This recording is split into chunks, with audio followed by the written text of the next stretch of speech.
Escucha este dato. Con el nuevo incremento hasta 1.080 euros por mes, el salario mínimo subió hasta el equivalente al 60% del salario medio, algo que no exige la Carta Social Europea y que no se cumple en ningún otro país de la Unión Europea. Esos 1.080 euros equivalen al 70% del salario medio de las pequeñas empresas, al 93% del salario medio de la hostelería o al 80%, por ejemplo, del salario medio de Ávila y de Zamora. Es un salario mínimo fijado con criterios ideológicos y políticos, pero no económicos ni sociales. De 2018 ha provocado ya la pérdida de 256.000 puestos de trabajo según datos de CEPIME, y con la nueva subida se perderán más. Empezamos.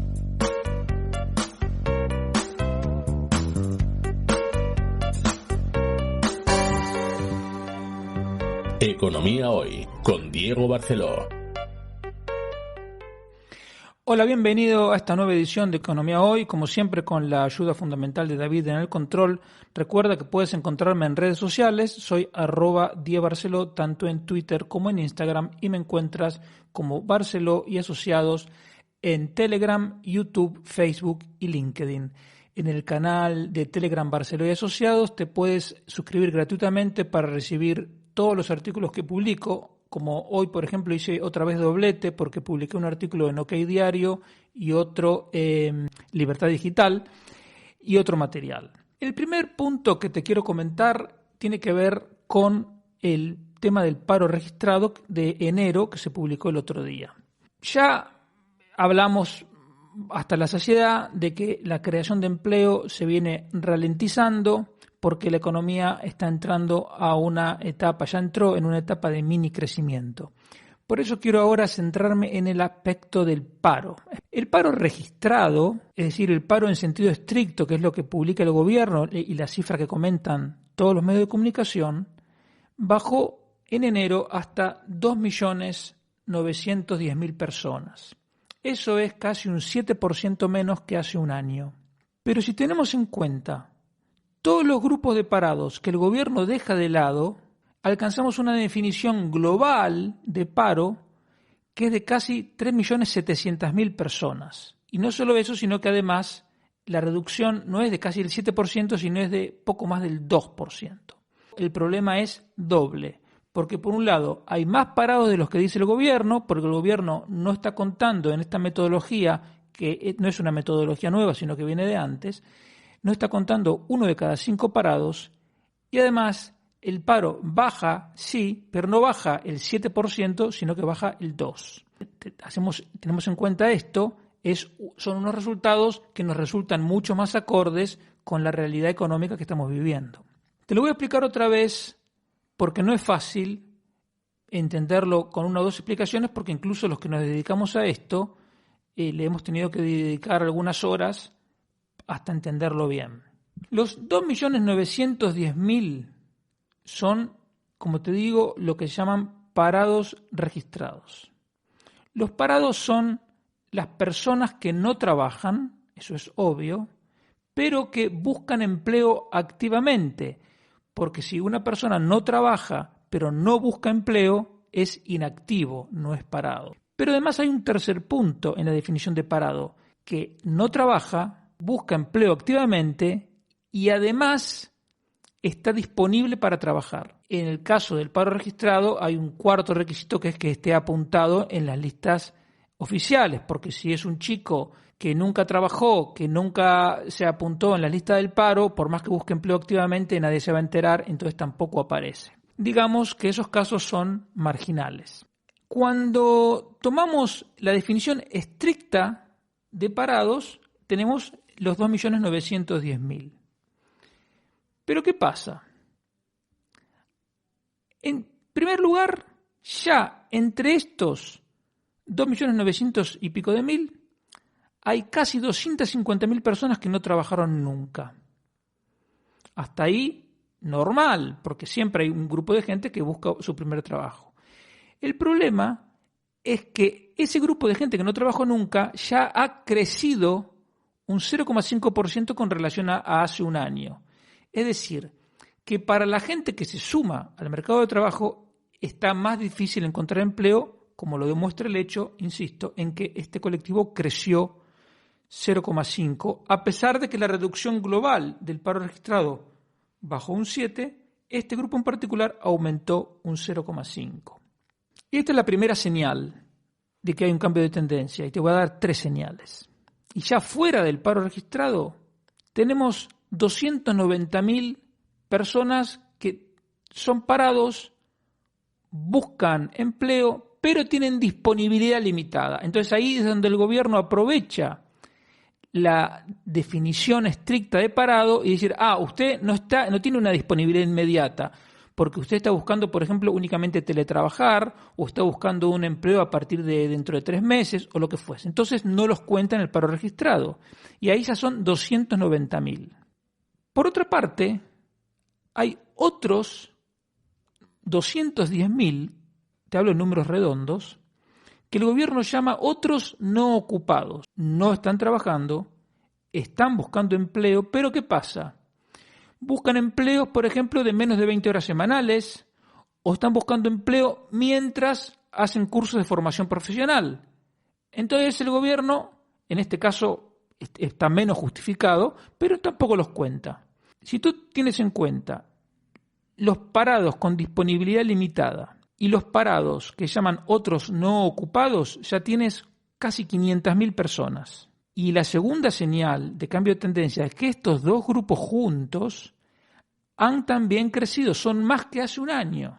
Luego, el gobierno tampoco cuenta las 15.000 personas que están en ERTE, que esto es relativamente poco importante porque te acabo de decir que los otros dos grupos son 500.000, entonces 15.000 prácticamente es irrelevante, pero, insisto, es algo que tampoco tienen en cuenta.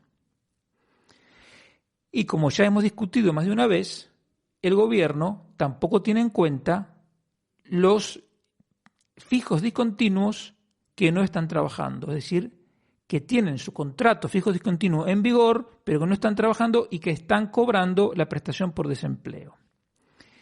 El gobierno sigue sin publicar este dato. ¿Por qué será? Ellos sabrán. Ellos que se jactan de la transparencia, etcétera, es un dato clave que todo el mercado está reclamando, ellos lo tienen y no lo publican. Mirando información histórica, hago una regresión y puedo hacer una estimación. Y yo los estimo en 261.000, también en números redondos. Porque el gobierno publica una columna donde están los que ellos llaman demandantes ocupados, es decir, gente que está buscando empleo pero que está trabajando. Entonces ahí tienes 3 grupos. Los primeros son los que están en ERTE, pero esto ya los puedo descontar porque el gobierno lo publica por separado. El segundo grupo es la gente que está trabajando pero que busca otro empleo, sea porque, por ejemplo, quiere un empleo más cerca de la casa, un empleo que le guste más, o un empleo con contrato fijo o lo que sea. Pero este grupo, que se presume que es el más numeroso, lo publican mezclado junto con los fijos discontinuos que no están trabajando. Y la tercera señal de cambio de tendencia es que este grupo de demandantes ocupados ha crecido casi un 4% con relación a hace un año. Y ahí están metidos los fijos discontinuos que no trabajan, como te acabo de decir.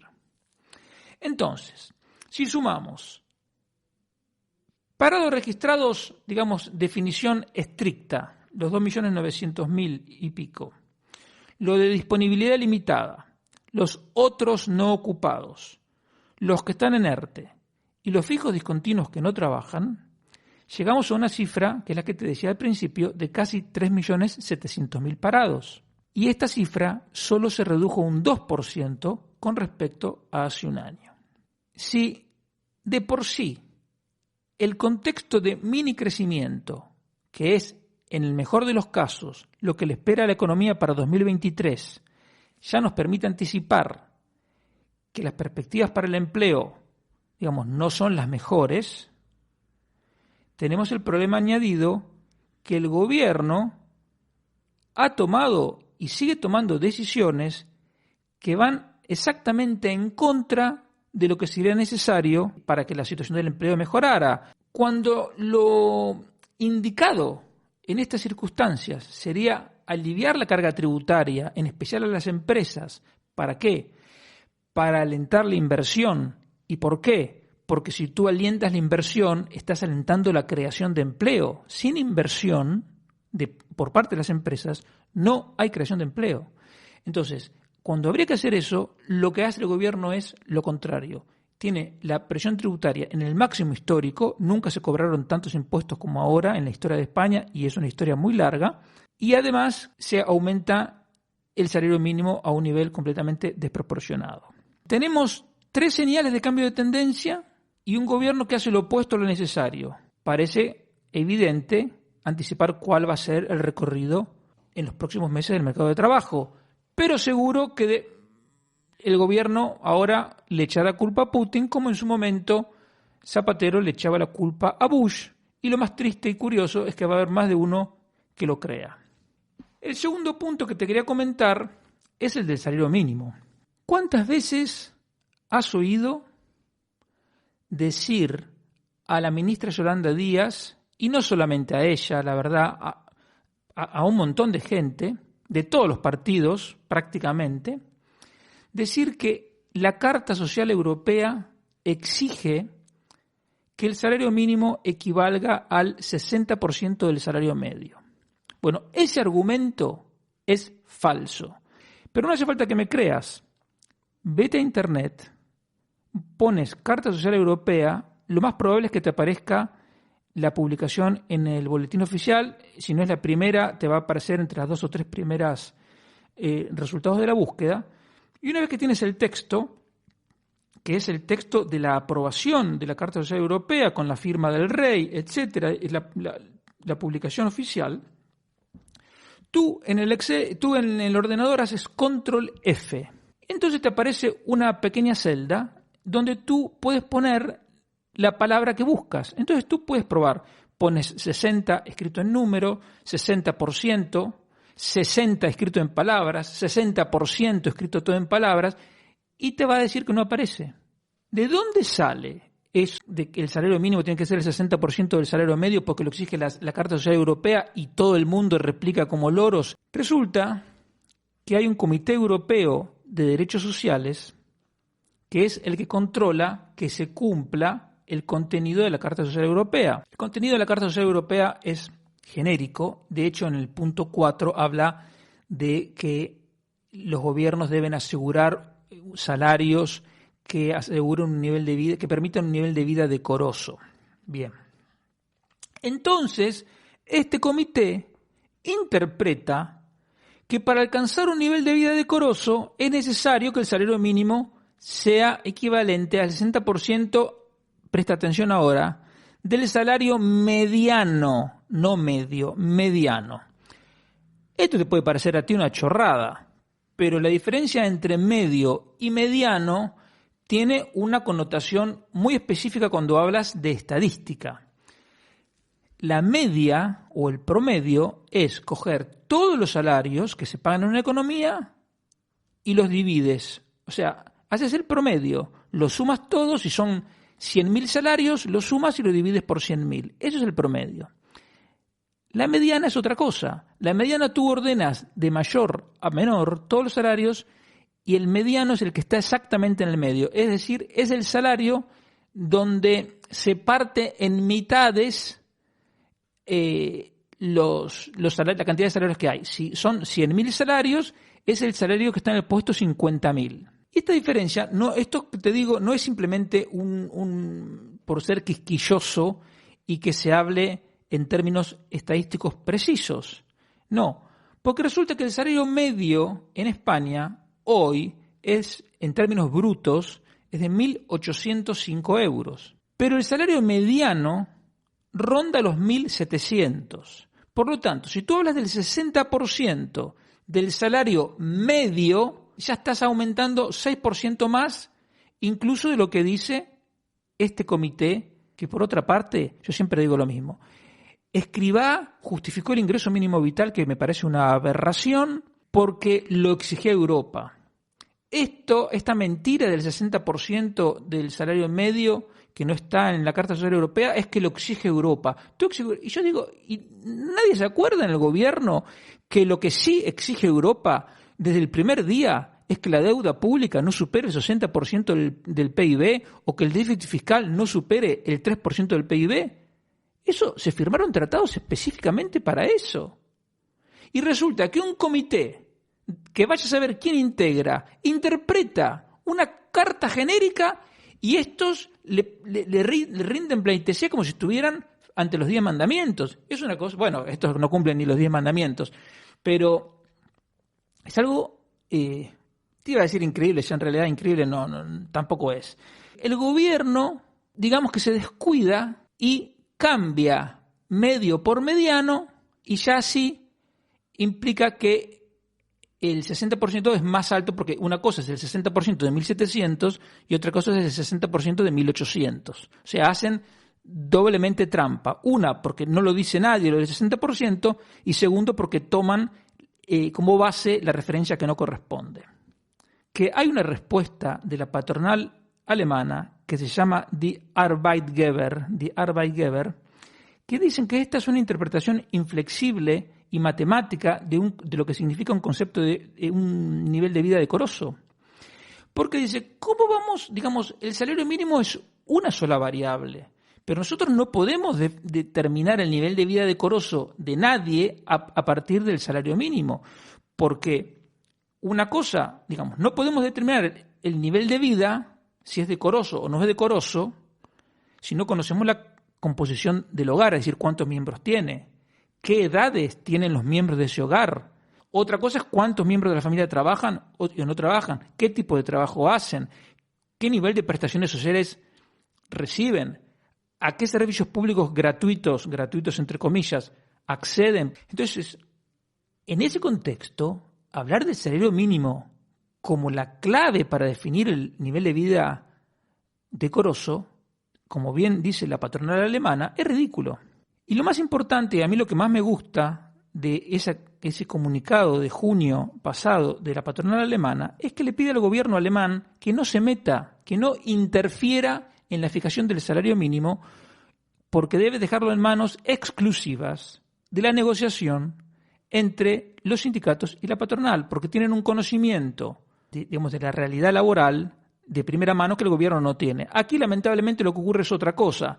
Los sindicatos se alían con el gobierno contra los empresarios y además son sindicatos totalmente politizados que tampoco tienen en cuenta la realidad laboral. Como decía Mises, tenemos que repetir las mismas verdades porque los socialistas repiten las mismas mentiras. Porque digamos, si hasta aquí todo lo que te estoy diciendo tú no me crees, que en parte te comprendería, porque todos los medios dicen otra cosa, pero piensa una cosa, ¿qué sentido tendría que la Carta Social Europea dijera que el salario mínimo tiene que ser el 60% del salario medio si hay 6 países que cuando se firmó la Carta Social Europea no tenían salario mínimo? Estoy hablando de Dinamarca, de Suecia, de Finlandia, de Austria, de Italia y de Chipre. Chipre acaba de aprobar un salario mínimo, pero como es gente, se ve inteligente la que está gobernando ahora, han tenido el criterio de que para menores de 18 años no rige el salario mínimo, para los que están en contratos de aprendizaje no rige tampoco el salario mínimo y hay otras excepciones. Es un salario mínimo de 940 euros. Pero si esto todavía no te resulta suficiente, hay otra cosa, si quieres, más evidente, que es que en ningún país de la Unión Europea se cumple que el salario mínimo sea el 60% del salario medio. En ninguno. Y justo nosotros vamos a ser los que nos vamos a dar cuenta. Resulta que en Alemania el salario mínimo equivale al 42% del salario medio. En Francia, en Reino Unido, el 48%. En Portugal, el 49%. En Grecia, el 51%. Y esos son los que están más cerca de España. España tenía el salario medio más alto, más caro de Europa, en comparación con el salario medio, ya antes del aumento. Ahora con el aumento ya olvídate. Porque si bien es cierto que un país como Lituania ha aumentado su salario mínimo un 120% desde 2018, es un país que está creciendo a una velocidad vertiginosa, han tenido mucha más inflación que aquí, y además, a pesar de ese aumento del 120%, el salario mínimo es el 40% del salario medio. Por lo tanto, no hay que dejarse llevar por la proporción de los aumentos, porque, insisto, esos países, si crecen mucho o tienen más inflación, el aumento nos puede parecer mucho a nosotros, pero luego el resultado práctico es que tienen un salario mínimo de alrededor del 40% del salario medio. En Hungría es el 35%. Entonces, este aumento del salario mínimo no se justifica ni por la Carta Social Europea, no se justifica por la inflación tampoco, porque te dicen, no, que la inflación ha aumentado. Pero escúcheme, y todo lo que subió el salario mínimo hace unos años, el salario mínimo desde 2016 aumentó el 65%. Y el IPC en el mismo periodo aumentó 15%. 15 contra 65%. Tampoco se justifica por el crecimiento económico, porque en 2016 el PIB aumentó un 6%. Y te repito, el salario mínimo un 65%. Tampoco se justifica por la productividad. La productividad por persona ocupada desde el 2016 hasta ahora cayó un 5%. O sea, cada tipo que trabaja produce un 5% menos. Si la mides por hora trabajada, está planchada. La única justificación que hay es ideológica y política. El salario mínimo ya es el más caro de Europa y es el 60% del salario medio de toda España. Pero resulta que si tú miras el salario medio de las pequeñas empresas, entonces equivale a más del 70%, y en la hostelería a más del 90%, y en el comercio el 70%, y así hay 13 comunidades autónomas donde el salario medio es más del 65%, hay 24 provincias donde el salario mínimo es más del 65% del salario promedio, sobre todo las provincias como Zamora, Ávila y esas que llaman de la España vaciada, Salamanca. Por lo tanto, ahí va a ser muy difícil contratar gente. Como es un salario mínimo ajeno a la realidad empresarial es de caída de rentabilidad, este aumento del salario mínimo va a profundizar esa situación. Y los perjudicados van a ser los trabajadores más jóvenes o con menor experiencia y capacitación, porque se van a ver obligados a trabajar en B o a trabajar menos horas de las que podrían trabajar o a permanecer en el paro. Pero tú fíjate cómo es el cinismo de la gente que nos gobierna. Y esto tampoco hace falta que me creas. Busca en internet el segundo informe de la Comisión Asesora para el Análisis del Salario Mínimo, que se lo entregaron a Yolanda Díaz y Yolanda Díaz se sacó la foto. Bien, ¿sabes qué dice ahí? Dice que textual, que la probabilidad de pérdida de empleo para los trabajadores que estaban por debajo del nuevo salario mínimo, o sea, los que estaban ganando 980, 1000, 1010, por ahí, estaría entre un 8 y un 9%. O sea, esta misma gente admite que ahora esos trabajos, esos puestos de trabajo están en riesgo. Hoy, esa gente tiene más probabilidades de perder su trabajo que hace 10 días. Y luego te quieren decir que es un salario mínimo que aumenta por la justicia social. En absoluto. Es un aumento ideológico por parte de un gobierno comunista que cree en la teoría de la explotación, que por lo tanto quiere fastidiar a las empresas, y si quebraran las empresas no le vendría mal a sus objetivos, porque alentaría el resentimiento, esa gente pasaría a cobrar el ingreso mínimo vital y ellos tan contentos, porque total la deuda pública no les preocupa y tendrían más gente dependiente, que es el objetivo último, ¿no? No es un problema solo de los trabajadores que andan por esos niveles salariales, ni es un problema solo de los parados, ni es un problema solo de las empresas, es un problema de todos los que deseamos una sociedad libre, porque esto es una medida ilógica que va contra el buen funcionamiento de la economía y que a la larga, como digo, va a perjudicar a todos, porque si hay menos inversión, hay menos creación de empleo, menos exportaciones, menos todo, y a la larga eso no puede salir bien. El tercer punto que te quiero mencionar es el siguiente. Hoy, Jorge Sampaoli, el entrenador de Sevilla, dijo en rueda de prensa lo siguiente: cuando llego a un vestuario veo a seres humanos y el mercado los usa como un producto. Son productos que se devalúan y se revalorizan, como si los jugadores fueran latas de tomate. Mi intención no es criticarlo a Jorge Sampaoli, sino aprovechar esas palabras que las dijo Sampaoli, pero hay mucha gente que lo podría decir, como la gente que dice se rasga las vestiduras por lo que ganan los jugadores de fútbol, etc. El primer error es que el mercado no está valuando a las personas, está valuando los servicios que prestan, en este caso, jugadores de fútbol. Por ejemplo, Messi, en el mercado de fútbol, hay gente dispuesta a pagarle decenas de millones de euros por año. A Rafa Nadal, en el mercado del tenis, hay gente dispuesta a pagarle millones de euros por jugar un torneo. Pero Messi, en el mercado de la literatura, está menos valorado que cualquier poeta mediocre. Y de la misma manera, Rafa Nadal, en el mercado, no sé, del diseño textil, está menos valorado que cualquier aprendiz de una escuela de diseño textil.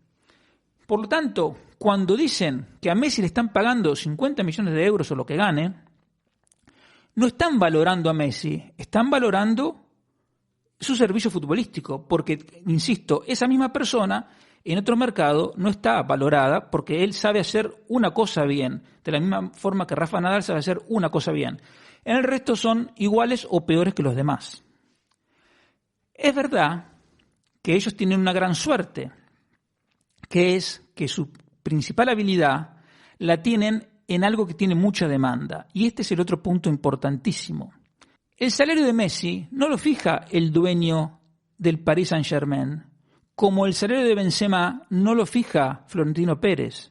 Lo fijas tú, lo fijan los aficionados, porque están más dispuestos a pagar una camiseta con el nombre de Benzema o de Messi, o merchandising con el nombre de Benzema o de Messi, que con el nombre de cualquier otro jugador.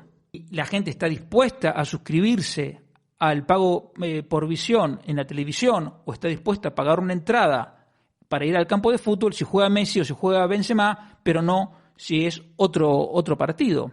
De la misma manera que es el consumidor el que fija el precio también de las latas de tomate, porque si las empresas pusieran el precio, las latas de tomate costarían 80 euros, no la van a vender a menos de €1 si pudieran cobrar más. ¿Pero por qué no la venden más? Porque la empresa tiene que vender al precio que el consumidor esté dispuesto a pagar. Por lo tanto, el precio lo fija el consumidor, no la empresa. Y de la misma manera, los salarios de los futbolistas los fija la gente, porque el mercado eres tú. No hay una mano invisible. Hay gente que elige. Entonces vienen los filósofos diciendo que la gente es muy ignorante y muy bruta y que valora más a Messi que un cuadro de Kandinsky. Ok, pero la gente es como es. Entonces está dispuesta a pagar por Messi y no por ir a una exhibición de Kandinsky. ¿Qué vas a hacer? Pero el otro punto importante es el siguiente. ¿Cuál sería la alternativa? ¿Que todos los jugadores de fútbol cobraran lo mismo? Es decir, que Messi cobrara lo mismo que un suplente del Getafe. ¿Se entrenarían de la misma forma los jugadores? La gente, un chaval que tuviera muy buenas habilidades para el fútbol, pero también buenas capacidades para baloncesto, a lo mejor se iría al baloncesto a Estados Unidos, aunque podría hacerlo lo mejor en el fútbol, por ejemplo. O sea, esa igualación progre a lo que te llevaría es a la destrucción del fútbol y a la destrucción del deporte y al desincentivo. ¿Quién se entrenaría? ¿Para qué se entrenaría? ¿Para qué se esforzarían más? Y lo más ridículo es que Sampaoli, si fuese capaz de sacar campeón al Sevilla, sería el primero que iría a pedir un aumento en su contrato, y tendría razón, porque significaría que estaría haciendo muy bien su trabajo. Pensemos con la cabeza y no con otras partes del cuerpo, y cuando nos digan esto de los jugadores mercancía, démonos cuenta que es una estupidez, porque lo que se está valorando en el mercado, porque lo valoramos nosotros así, como cuando vamos al supermercado y compramos una lata de tomate, no estamos pensando en las cualidades personales de la persona que está atrás fabricando o vendiendo esa lata de tomate. Simplemente pensamos, ¿quiero la lata de tomate o no? Y entonces yo simplemente digo, ¿quiero verlo jugar a Messi o no? Y no hay más que eso.